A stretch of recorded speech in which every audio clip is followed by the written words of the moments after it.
Hello retro gamers, how you doing? I'm just gonna quickly sort of just slide into shot here because I'm too lazy to set up the camera twice, but I have a special video for you today. We have a package. I haven't actually opened the package yet, even though it looks like it may have split open in transit, so hopefully it's not actually broken or anything. But you may be wondering, well Brendan, what's in this package? Why are you showing me this? Well, a couple of weeks ago I decided I wanted an NES, but NESs in Australia are ridiculously expensive. I don't know why, but basically they can easily go for over $120 just for the console, the cable, the controller, no games. They're very expensive. The other day I was in a pawn store and I saw a broken NES for $100. I'm like, that's a bit ridiculous. So I went onto one of those Facebook buy and sell pages and I asked, does anyone want to get rid of a broken NES? I also asked if anyone wanted to get rid of a broken GameCube, but unfortunately no one answered. None of Australian GameCubes anyway. A nice guy offered an American one. An Australian one's what I'm after, of course. But through that page, I did get this broken NES for $50 delivered. Now, some people may see $50 as a bit much, but considering this was going from one side of Australia to the other, including the NES, and including the possible part to fix it, I think $50 is an okay problem. Now, the problem with this is it's got the standard NES problem you'd expect where the light flashes, it won't accept the cart. Generally, that means the cartridge slot is basically busted, the pins get bent too far out. How you doing? Anyway, so he says he actually has a replacement, one of those, and he sent it with it anyway, he told me. He says he can't remember if he put in the new one or not, so yeah, he sent it all to me. But anyway, without further ado, let's get this thing open. On camera, no less. Alright, so there's two packages in here, both of them highly bubble wrapped. Oh, highly is probably not the best word. Intensely bubble wrapped. I don't know. Alright, there's package number one.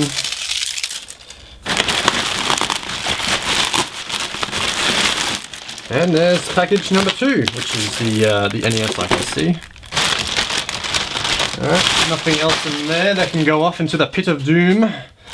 So I don't actually know what's in this smaller package, so let's open this one up first, because I am the most intrigued by it. Oh, so isn't this fun? I've never done an unboxing video before. Feels a bit lame, but anyway, what I'm going to do is try and get this NES working to full potential on the cheap, because basically I am a cheapskate and I like fixing things if I can. Wow, he's really wrapped this up well. I'll have to send him a thank you message. Alrighty. Okay, so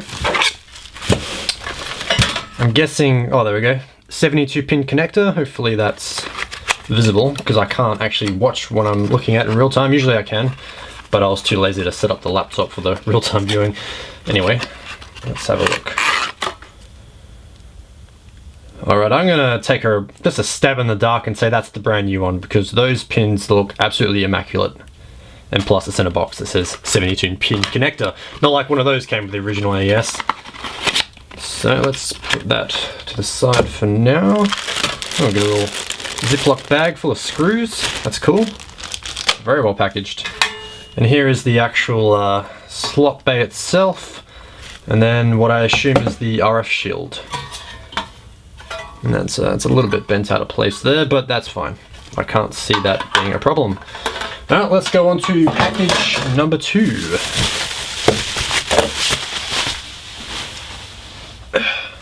Which is the actual NES itself. My god, that's satisfying to rip open.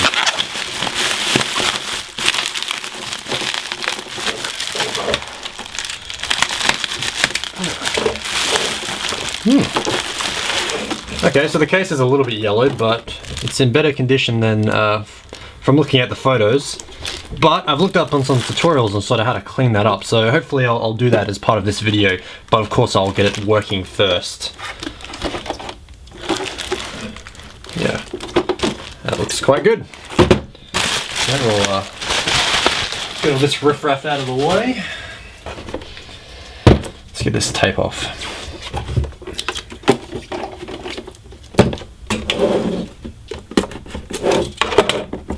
Otherwise, the NES is in pretty decent condition. All the tags are still on it, all the little rubber feet. Oh, tags. What I mean by tags, I mean like the, you know, the serial code, that sort of thing. Ooh. Okay, unfortunately that's leaving a bit of residue over, so I'll have to clean that off. But I'd rather have some residue on it left over from shipping than, you know, the whole thing just being in pieces once it arrives. I should add that this was sent via Officeworks mailman. For those not in Australia, Officeworks is just like a basically it's like a big stationery store, but it's huge, like they're barns basically, and they sell other things too, like they sell laptops and mobile phones and, you know, computer software, but they do sell like office supplies. You know, I buy all my my school stuff from them, but they have a mail service now, and while it does seem quite cheap, it did take a very long time to get from Queensland to my home state of WA. It left on the 19th of January, and as of recording today, I think it's the 4th of February, I think, or 5th. I guess it doesn't really matter. Let me just check. Yeah, 4th of February today. So, not the greatest, but it did arrive eventually. So, and considering how cheap it is compared to Australia Post, which is like the main postal provider, you know, it's not that bad at all. Alright, this is probably going to take a bit longer than I thought, so I'm going to cut off here for a second, and I'll, once I get all this tape off, I'll turn the camera back on. And we're back, and the NES is tape free, but now pretty sticky, but whatever.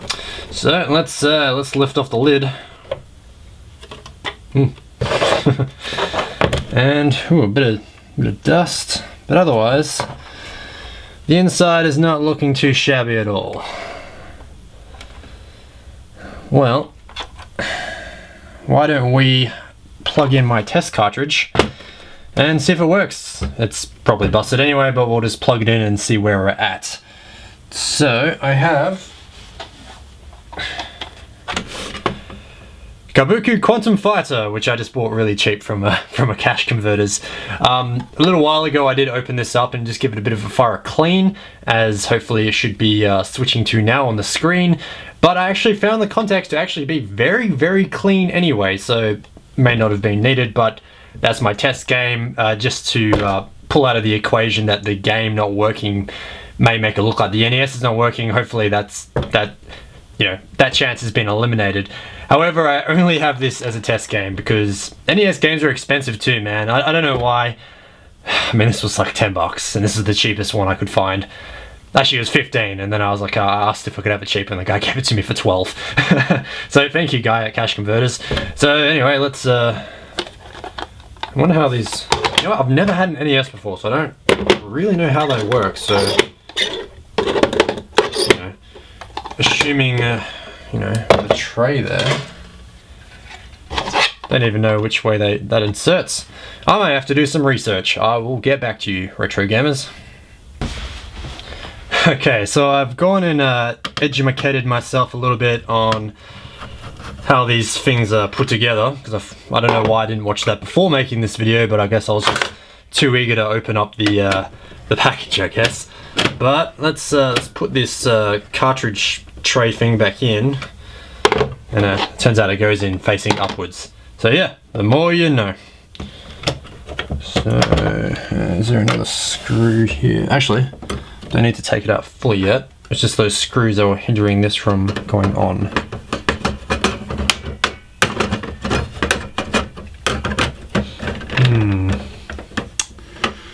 They're supposed to line up.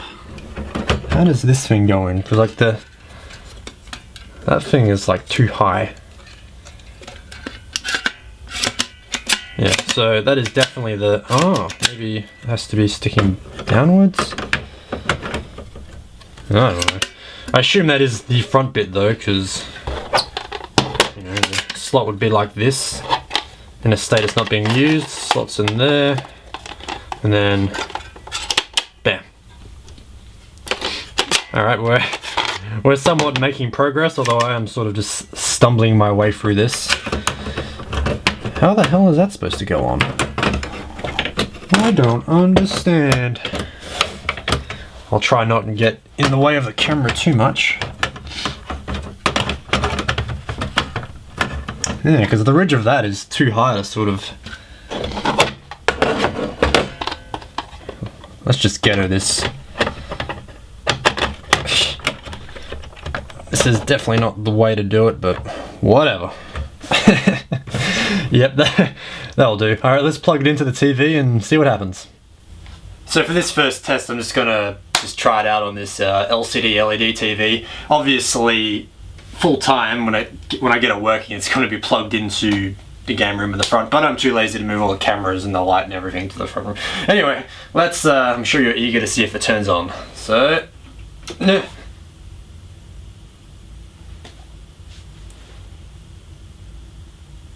okay. So just as expected. The screen is flashing at me. I don't know if it's trying to tell me something, but the light on the NES is also flashing. That's probably not visible, but I assure you that it is flashing.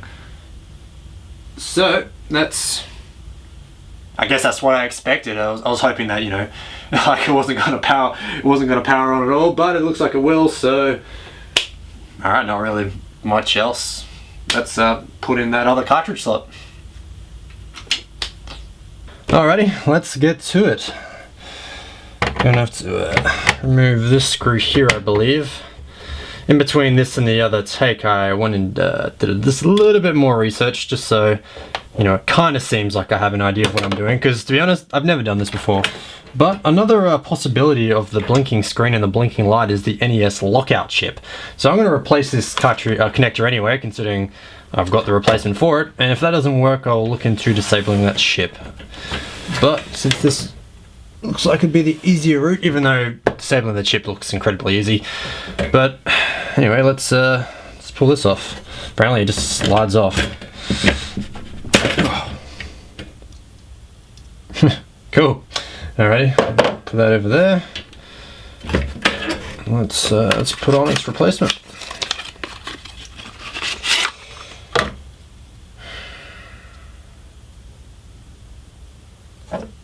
Oh man, I wish I paid more attention to which way was the top. Alright, that's... I think that's the top. Ah, shit. Oh well, I think this will be fine. Let's just... Yeah, that seems to fit okay.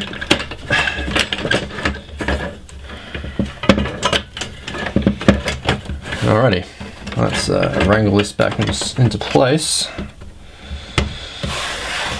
Put that screw back in.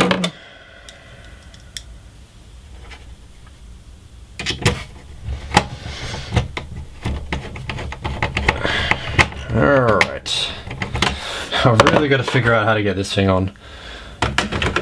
Surely it must just... Oh! Why did that happen so easily before? That's a bit embarrassing. Well, anyway, it's on now, I guess. So these long silver screws, apparently they're the ones that connect it, well, connect it all together. So we'll just put these in just to hold it in place.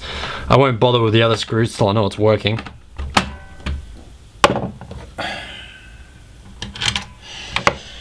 And put that back onto there.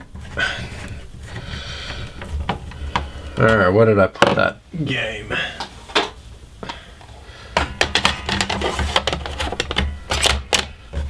Doesn't that look cool? Alright, let's plug it in again and see what happens. Okay, moment of truth number 2. Yeah, let's plug this in. I guess I probably should have plugged it in before turning the camera on, but lucky you get to watch me plug in some cables. Where is that power cable gone? Ah, found ya! Alrighty, you ready, viewers?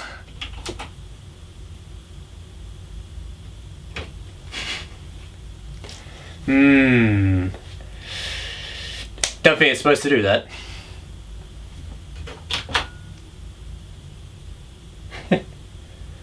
Why don't we try blowing on the cartridge? I know that's probably not going to work, but you know what? I have high hopes.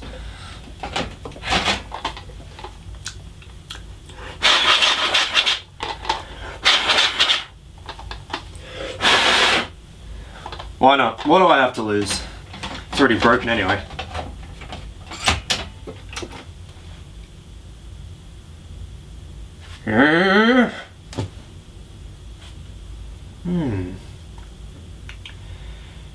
Interesting.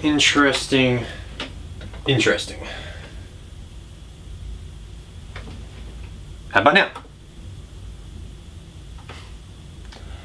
Alrighty, well, let's, I guess I'll just have to do a bit more work on it and see where we can get. Okay, retro gamers, since you last saw me, I pulled this apart and I gave this contact here a very good clean. This is the contact which the connectors connect to, the cartridge connectors, and this was filthy on both sides, so I gave it a very thorough clean. And now that I've pulled it out and flipped it upside down, I may even give this side another thorough clean as well. I was hoping that would be the problem, but unfortunately not, unless I clean it some more and it does fix it. But I'm now going on to plan B, which is to disable the lockout chip. The lockout chip is over here, and basically pulling out a pin there will hopefully fix the issue. Let me just zoom in a little bit and we can talk a bit more about the lockout chip. So this here is the lockout chip. It's 3197A. This is a PAL version, of course, but I believe the NTSC version is 3193A, just from what I can tell. I don't know why it's different, but either way, it seems, and I'm not totally sure about this, that if you disable the 4th pin there, it basically just disables the whole chip. Now, in some videos, they just get a pin and they just pry it off. I don't really want to do that. What I'm going to do is actually properly desolder it and maybe just bend the clip, but I don't want to break the clip if I can help it. So yeah, I'm not really sure if I'm going to be able to film while doing this because it's sort of in a weird angle there, but yeah, you know what, I'm not going to film, but you know, I'm sure you've seen soldering videos before, and if you haven't, they're not really that interesting. But I'll just solder that clip now, and I'll get back to you to tell you how I went. So against my better judgment, I ended up just flicking it out with a flat-headed screwdriver. I honestly did try to desolder it, but there's not much solder holding it there in the first place, and there's a lot of capacitors very close to it. So I could only flow the solder from the other side of this board, and yeah, it was all just too hard. So I kind of, in a fit of rage, not really, but I went and just got the screwdriver and just flicked it out. Probably not the best way to do it. Honestly, the NES is already broken anyway, so there's not really much more damage I can do to it, I guess. But it's disconnected now. What I'm going to do is give this side a bit more of a clean as well, just why it's very visible, because usually this part is facing downwards in the NES. And because the lockout chip is disabled, it can actually play any game now. So as well as trying that test game I also have some Famicom games I can try as well, because believe it or not, I own 2 Famicons, which is the Japanese NES, but this is the first day I've had an actual Australian NES. But yeah, I'll give it a go, clean it up, plug it back in, and we'll see how we go.